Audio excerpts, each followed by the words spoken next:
met in New York, 1998. It was a fashion week, September 1998. The famous fashion week. The famous fashion week.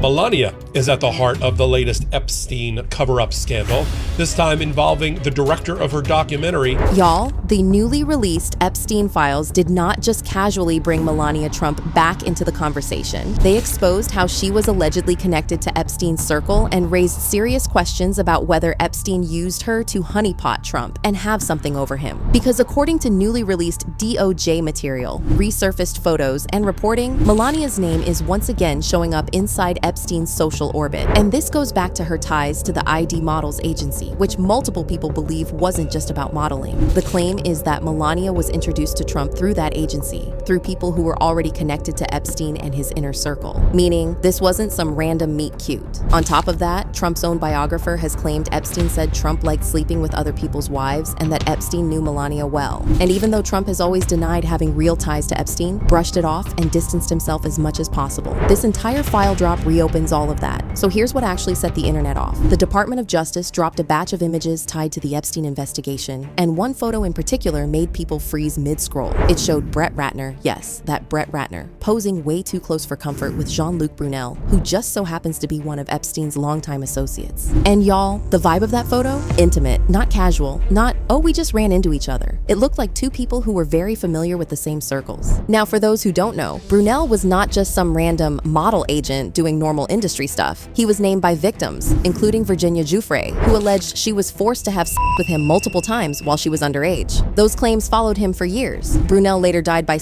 in 2022 while in a Paris prison, where he was awaiting trial on charges. So yeah, already heavy. And Ratner? He's faced multiple SA allegations over the years from several women, including Olivia Munn and Natasha Henstridge. That's been public. That's been reported. None of this is new information. Don't you know who I am?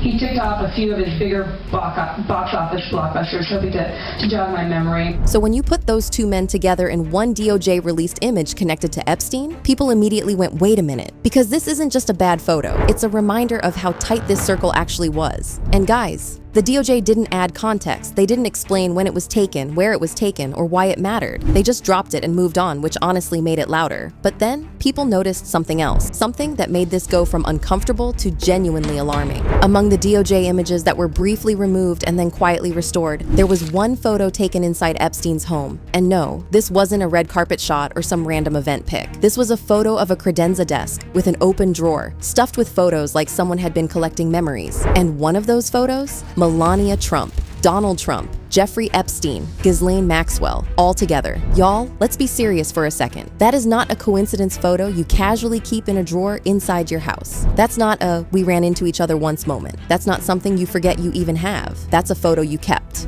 And the fact that it was sitting in a drawer, mixed in with other photos inside Epstein's private space, yeah, that made people pause. Because why is that memory important enough to save? Why is it not tossed, lost, or buried like the rest? Now, of course, the DOJ didn't explain it. They just posted it, took it down, and then put it back up again like nothing happened. Which honestly made it worse, because when something disappears and reappears like that, people start wondering who noticed it first, who complained, and who wanted it gone. That's where Michael Wolff enters the chat. Now, for those who don't know, Michael Wolff is one of Trump's longtime biographers. He's been around the Trump world for years, recorded interviews, off-the-record conversations, and a lot of things people wish had never been said out loud. When he did, the things he did were all a kind of a performance. He could respond to a script.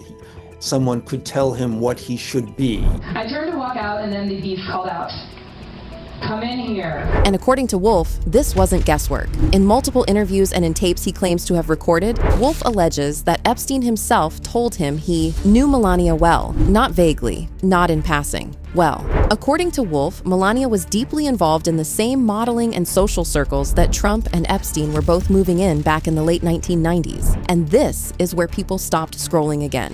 Because Wolff claims Epstein went even further. He alleges that Epstein said Trump first slept with Melania aboard Epstein's private jet, the one everyone knows as the Lolita Express. Yeah, that jet. Now, of course, alleged. Let's be very clear about that. But the claim exists. And now, because of these newly released files and resurfaced photos, photos, it's back in the public conversation whether people like it or not. Now, of course, this brings up another name that refuses to stay out of this story, Paolo Zampoli. Zampoli is the founder of ID Models, and he's widely credited as the man who introduced Melania to Trump back in 1998. He didn't just make an introduction either. He helped her immigrate to the United States. Basically, he was instrumental. And according to reporting, Zampoli wasn't just connected to Trump. He also had ties to Jeffrey Epstein and Ghislaine Maxwell. And that's where people really start leaning forward. Because for years now, investigators and researchers have questioned whether modeling agencies like ID Models were doing more than booking runway gigs. The theory is that some of these agencies acted as recruitment pipelines, not just for fashion, but for access, for influence, for proximity to powerful men. Some people believe these agencies quietly functioned as supply channels for wealthy elites, intelligence-linked social circles, and yes, even blackmail operations. Now, of course, none of this has been confirmed in court. No official ruling,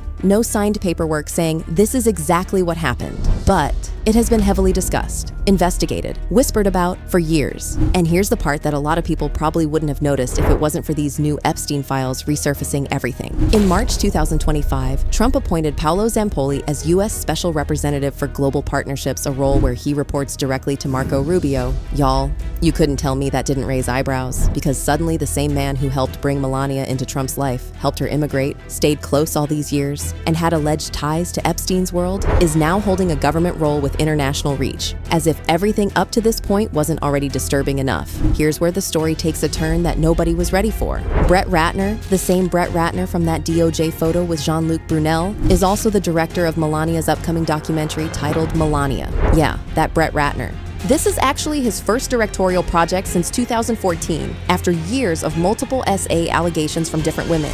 And Melania herself described the film as a private, unfiltered look as I navigate family, business, and philanthropy. You guys, be serious for a second. Private, unfiltered, directed by a man accused by multiple women, who just happens to be socially linked to Epstein's inner circle. That choice alone has people asking questions, loud ones. Some are speculating that Melania may have been used as a honeypot, a model introduced into Trump's orbit through Epstein-linked channels, someone placed close enough to create leverage, influence, or control. Now, to be very clear, this is speculation, not proven fact. But, and this is the part people keep circling back to, when you line up Epstein's alleged claims, the modeling pipeline, the photos kept inside his home, and the timing of political appointments years later, you can't act like people are pulling this out of thin air. Now, of course, Melania Trump has denied Epstein played any role in her relationship with Donald Trump. The White House also strongly denied Wolf's allegations. Trump's communications director called Wolf a liar and dismissed the claims entirely. And Melania herself has always been described as someone who prefers to stay out of the spotlight,